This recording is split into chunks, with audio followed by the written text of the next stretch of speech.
कशाचा पिरियड आहे रे मुलाचा आपला? स्वयंपाक कौशल्य. स्वयंपाक कौशल्य म्हणजे काय? आपण किचन मध्ये काय काय काम करतो, किचन मधले करायचे काम, हे सगळे आपले कशात येतात? स्वयंपाक कौशल्यामध्ये.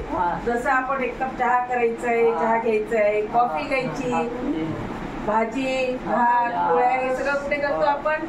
किचन मध्ये, स्वयंपाकघरात आहे ना. तर स्वयंपाकघरामध्ये समजा आपल्याला वरण भात करायचं आहे. आता तुम्ही किती 10 मुलं आहेत वर्गामध्ये. या 10 मुलांसाठी आपल्याला किती वरण करायचं, किती भात करायची हे कसं माहित पडणार आहे? कसं समजणार आहे? तर त्याच्यासाठी काय करावं लागते आपल्याला? अशा वाट्या असतात. या वाट्यानी डाळ तांदूळ आपण मोजून घेतो, कुकर मध्ये टाकतो. त्याच्यानंतर भाजीला टाकायला चमचे पाहिजे, मसाला टाकायला मीठ तिखट हळद असे हे टाकायला सामान, असे वेगवेगळ्या आकाराचे चमचे असतात. या चमच्याने आपण भाजीला मीठ टाकतो, हळद टाकतो, मसाला चटणी हे सगळं टाकायसाठी असे वेगवेगळ्या आकाराचे काय पाहिजे असते आपल्याला?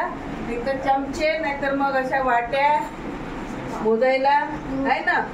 तर हे साहित्य मोजायसाठी आपण काय काय वापरतो? चमचे, चमचे वाट्या. हे चमचे कसे राहते? लहान मोठ्या आकाराचे. वाट्या लहान मोठ्या असतात, आहे की नाही? त्याच्यासाठी बघा आता कशाची डाळ आहे ही? तुरीची डाळ. बरोबर. तुरीची डाळ आपण कशावर खातो? भातावर है ना. आणि पोळी सोबत पण खातो मसाल्याची डाळ करून. हे कशाची डाळ आहे? मुगाची. मुगाची ना.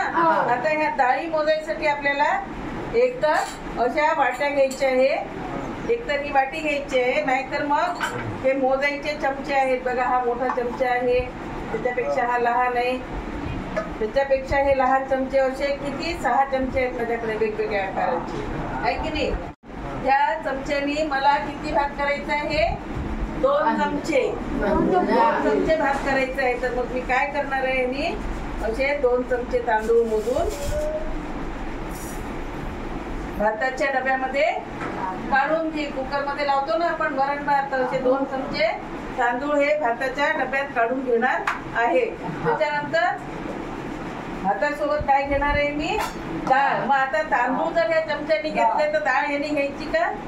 नाही. डाळीसाठी काय करायचं आपल्याला? छोटा चमचा घ्यायचा आहे, भातापेक्षा लहान चमचा. मग मी या चमच्यानी 2 चमचे डाळ घेणार आहे. एक आणि 2 चमचे डाळ. हे झाली माझी भाताची. भातावर घ्यायसाठी डाळ. आपल्याला भातासाठी वरण पाहिजे ना, आणि पोळी सोबत पण पाहिजे वरण. पण ही झाली त्यासाठी डाळ मोजून मिळते. त्याच्यानंतर आता हे काही छोटे चमचे आहेत, ह्याच्याही पेक्षा या चमच्याने आपण मीठ घेऊ शकतो. त्याच्यानंतर हा जो छोटा चमचा आहे त्याच्याही पेक्षा ह्याने आपण हळद किंवा मग चटणी, हा चमचा झाला, हा चमचा झाला, यांनी आपण काय घेऊ शकतो? हळद चटणी मसाला भाजीसाठी. आणि हा सगळ्यात मोठा चमचा जो आहे ह्यानी आपण पीठ सुद्धा मोजून घेऊ शकतो पोळ्यासाठी. एका मुलाला 2 चमचे पीठ, 1 चमचा पीठ. पिठाचा ह्या चमचा जो आहे चमच्याच्या आकाराने आपण पीठ घेणार आहे. तर एका मुलाला ह्या चमच्याच्या आकाराने 1 चमचा पीठ बस होते. आता हे किती मुलं आहे तुम्ही? 10. मग किती चमचे पीठ घ्यावं लागेल आपल्याला? 10 चमचे पीठ घ्यावं लागेल पोळ्यासाठी. बरोबर आहे का? आता मोजता येईल का?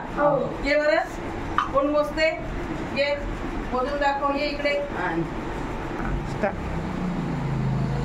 या चमच्यानी काय मोजायची आपल्याला? छोटा चमचा आहे तर काय मोजावं लागेल छोट्या चमच्यानी?